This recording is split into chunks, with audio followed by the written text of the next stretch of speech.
Saudações, queridos e queridas do Biblionauta. Querido, a gente chega hoje para falar sobre dúvidas de Gênesis. E eu sei que você está lendo Gênesis e de repente você chega num texto, e agora?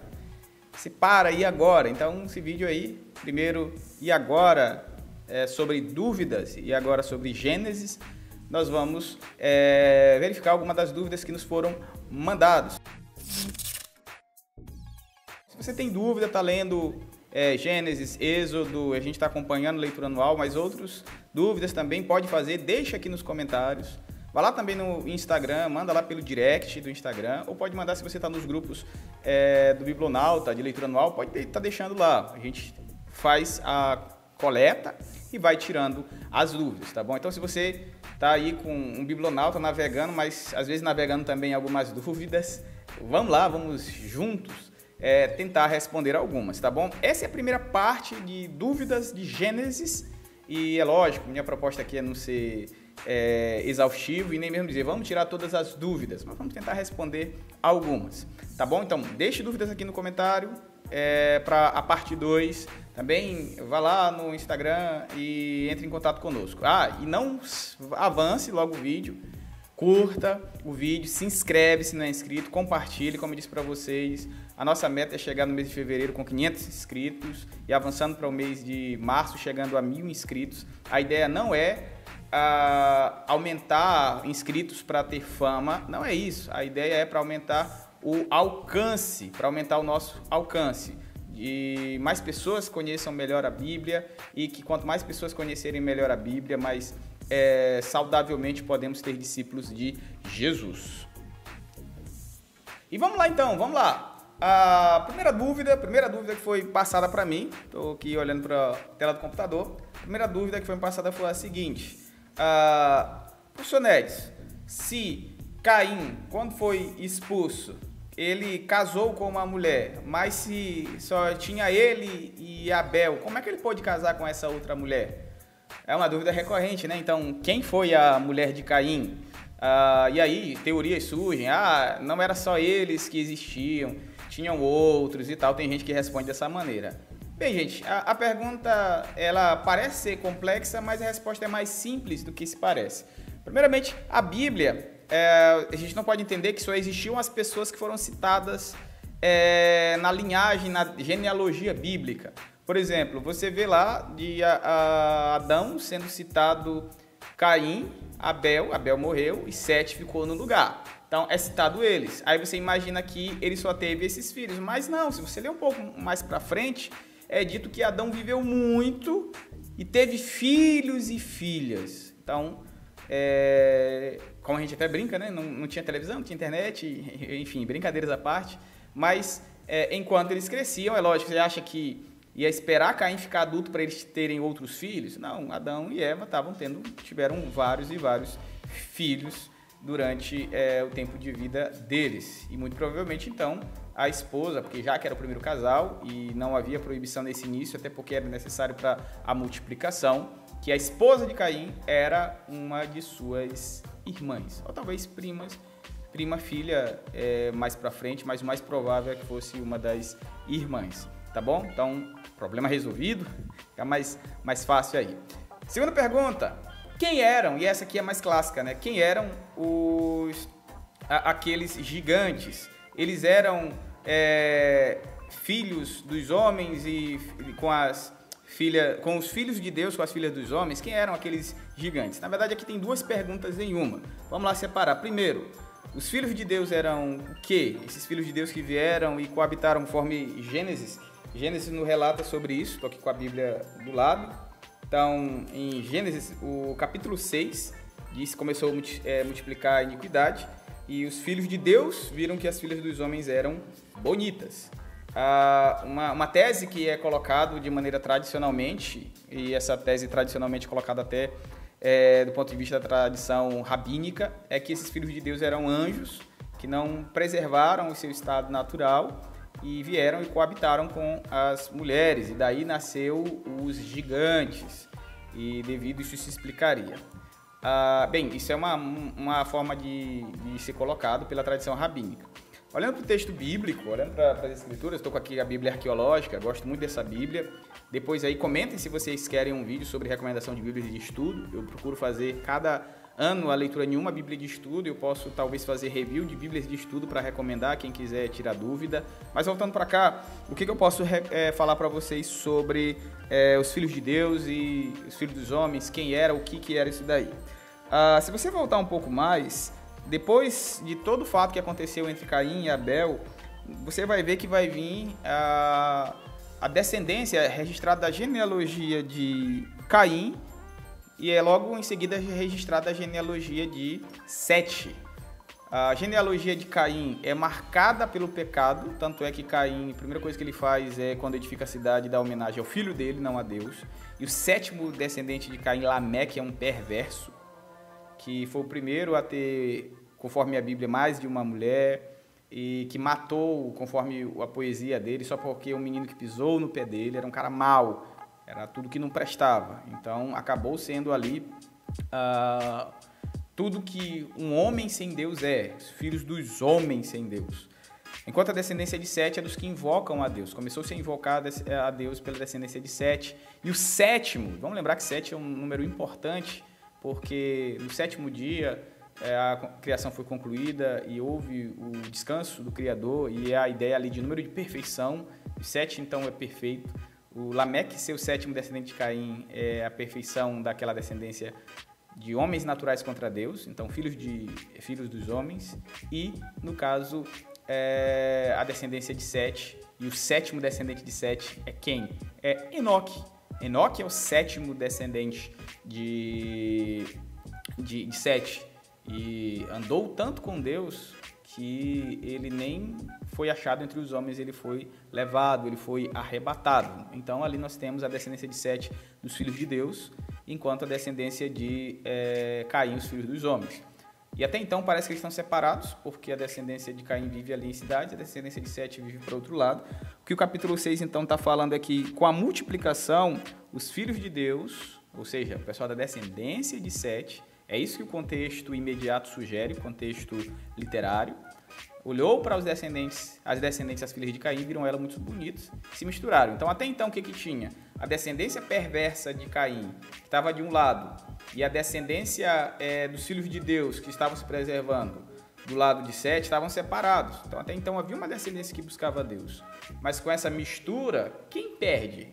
Quem acabou sendo corrompido foi a dos filhos de Deus. É por isso que o texto diz que toda a humanidade agora é corrompida. Toda a humanidade é corrompida por causa disso. Então, um ponto bem interessante. E aí, disse o Senhor, estou lendo aqui, por causa da perversidade do homem, meu espírito não contenderá com ele para sempre. E aí o texto, olha o versículo 4 do capítulo 6, ele não diz que os nefilins, termo antigo para falar desses seres poderosos, que estavam no passado, e que alguns dizem até que eram gigantes, e possivelmente eram os gigantes. Em nenhum momento o texto diz que foi coabitando ou tendo relacionamento às filhas de Deus e às filhas dos homens, que os filhos deles foram gerados gigantes. Em nenhum momento é dito isso. Então, vamos ler com calma a Bíblia. Um dos princípios é ler com calma e observando. Na verdade, o que o texto diz é que houve a mistura, e nesse tempo havia nefilins na terra. E alguns até dizendo que, como um castigo de Deus, Deus permitiu que houvesse esses para castigar, ou para ser como uma espécie de punição para a humanidade, porque de fato eles ali deram a punição. E aí foram os valentes, que eram os filhos dos filhos de Deus, os filhos dos homens, que derrotaram, se tornaram heróis e se tornaram poderosos, tá bom? Então, respeito quem acredita e quem segue aí talvez a linha mais rabínica, a ideia de que os filhos de Deus eram anjos e os filhos dos homens era homem natural, mas biblicamente a gente olha ali e vamos entender que a gente parte de uma interpretação histórico-gramatical. Eu olho para a história e eu olho também para o imediato do texto. O texto não está falando de anjos. Alguém pode dizer, mas filhos de Deus é anjos, no contexto de Jó, que é um livro poético, tem uma outra questão. Aqui não está falando sobre anjos. Então, respeito aí quem discorda. Se você quiser discordar, coloque respeitosamente aí nos comentários. Mas o contexto está sugerindo que é a descendência de Sete e a descendência de Caim, os filhos de Deus e as filhas dos homens. É sobre isso daí que está se falando. E os gigantes, sim, é possível que uma espécie de gigantismo foi permitido por Deus para que fosse, inclusive, punição a esta situação. Inclusive, decorrer de toda essa corrupção generalizada é que vai vir o dilúvio, tá bom? E, olha, só até agora já foi 2 dúvidas e o vídeo tá ficando longo. Vamos mais para mais uma dúvida. Vamos lá, vamos avançar. A próxima dúvida é: Deus se arrepende? Porque aqui no capítulo 6 diz que, ao olhar tudo isso, Deus se arrependeu de criar o homem. Eu posso fazer mais na frente um vídeo detalhado sobre essa questão de arrependimento de Deus, se Deus se arrepende ou não. Já está até pronto, estou aqui com um texto, um material para sair, né, sobre o arrependimento de Deus em Gênesis 6:6 e na Bíblia toda. O que é arrependimento? Primeiro, quero dizer para você que a gente tem que ir com muita calma. Vamos lembrar que nossa Bíblia em português ela está traduzida e excelentes equipes foram colocadas na tradução, mas por vezes talvez o melhor sinônimo não foi colocado. É como, por exemplo, a palavra saudade pode também ser traduzido como sentir falta. E alguém pode colocar como sentir falta, mas não traz o mesmo peso de saudade. E traduzir de uma língua para outra, às vezes pode... não é que é errado, mas é que a palavra pode não trazer o sentido. Arrepender-se para a gente, normalmente, é a mudança de ideia. É aquilo que a gente diz que quando alguém passa a ser seguidor de Jesus, se torna, né? Tem que ter a metanoia, mudança, voltar-se, mudar de ideia. E aí, quando a gente olha Deus se arrependeu, parece que a gente vê ali, Deus mudou de ideia. Só que um dos atributos e uma das verdades bíblicas é que Deus é imutável. Se ele muda de ideia, significa que Deus mudou. E aí tem uma abundância de textos, isso aqui vai estar lá no blog em breve, com mais detalhes. Por exemplo, Êxodo 3,14, que ele diz que ele é o que é. Números 23,19, que ele não é homem para que minta, ele não muda. Samuel, Salmos, Provérbios, Isaías, a lista é muito grande, de vários textos falando sobre a imutabilidade de Deus. Na verdade, o que a gente tem aqui, então, a gente precisa olhar para o texto em hebraico. E o texto em hebraico traz uma palavra que, quando é usado normalmente para Deus, arrependimento, normalmente para o homem tem uma palavra, e quando é para Deus, normalmente tem outra. Às vezes é usado, mas normalmente é o shuv para o homem, falando de arrependimento humano, que é mudança, e nachan normalmente é para Deus.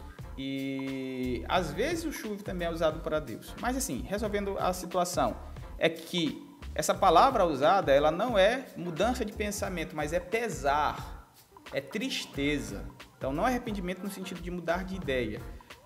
Pesar é mais ou menos, e aí algumas traduções a gente tem que louvar, né? Eu falei ainda há pouco que algumas traduções não trouxeram o sinônimo certinho, mas tem muitas que trouxeram, coloca e pesou no coração. Pesar é isso, é entristecer. O Criador viu que suas criaturas se afastaram e isso pesou no coração. E aí esse é o sentido mais adequado ao texto hebraico. Pesar no coração e não arrependimento no sentido de mudança. E isso aí é bom a gente até lembrar, né, que a imutabilidade não é Deus que muda, normalmente é o homem que muda. Vamos lembrar que na criação Deus criou o homem perfeitamente. Deus criou o homem em estado de santidade, não perfeitamente, mas em estado de santidade. Sobre isso a gente fala em outra ocasião. E Deus está abençoando o homem. E depois o homem foi punido. Mas quem mudou? Foi Deus ou foi o homem? Foi o homem que mudou. O homem que pecou, o homem que mudou seu relacionamento com Deus. Então é como o Spurgeon fala. Se você levar ao sol cera e levar também outro elemento, como por exemplo levar argila, o sol vai fazer a mesma coisa. O mesmo sol vai fazer coisas diferentes em ambos. A um vai derreter, a outro vai enrijecer. Então o sol mudou? Não. Na verdade, eram materiais diferentes diante do sol. Então, a explicação de Spurgeon é que, na verdade, é o coração humano, dependendo como ele se apresenta diante de Deus, é uma reação diferente. Então, se apresenta em santidade, recebe de uma maneira. Se apresenta de maneira contrária, em rebeldia, recebe de uma outra maneira. Então, de fato, é lógico que a Bíblia, e eu preciso mencionar essa outra questão, ela precisa ser relatada numa linguagem humana também. Então a gente tem que foi necessário colocar o peso de Deus, e às vezes parece que ele mudou de ideia, quando na verdade quem mudou foi a gente. Então só para que a gente entendesse. porque para que a gente pudesse entender a palavra de Deus, ela teria que ser falado na nossa linguagem, conforme a gente percebe em sentimentos, em símbolos, em ideias, mas Deus é muito mais do que o que cabe na nossa cabeça, tá bom? Então, embora apareça na nossa linguagem, Deus se arrepende, mas não é se arrepender no sentido de mudança de mente, mas de peso no coração. Ele não mudou. Na verdade, quem foi que mudou aqui no texto? Foi a humanidade. Como a gente falou na pergunta ainda há pouco, foi a descendência dos filhos de Deus que se corromperam. E como toda a humanidade está corrompida, a resposta de Deus foi um peso e de ter que mandar o dilúvio, tá bom? Ter que mandar o dilúvio, e aí nós temos essa questão, tá bom? Queridos, a gente para aqui, essa é a primeira parte do E Agora, de dúvidas sobre o Gênesis. Vai sair a próxima parte. Nessa próxima parte a gente vai falar sobre algumas questões mais que não foram abordadas aqui, então a gente vai mencionar sobre elas. Então, compartilhe esse vídeo, e se você gostou, comenta aí, se está faltando ou você quer uma para uma segunda parte, dependendo, talvez a gente vai até uma terceira parte, sobre dúvidas para o Gênesis. Você entra em contato, manda aí, pode mandar no direct, aí a gente bota o print aí, até falo quem foi que mandou. Por enquanto agora eu não falei porque foi só coletado, mas você manda lá que a gente mostra quem mandou, tá bom? Queridos, compartilhe esse vídeo, comenta aí, esteja em engajamento, se inscreve. Se você assiste isso aqui, gosta do material, não se inscreve, pelo amor de Deus, você é da descendência de Sete, não de Caim. Brincadeiras. Deus abençoe sua vida, grande abraço e até a próxima.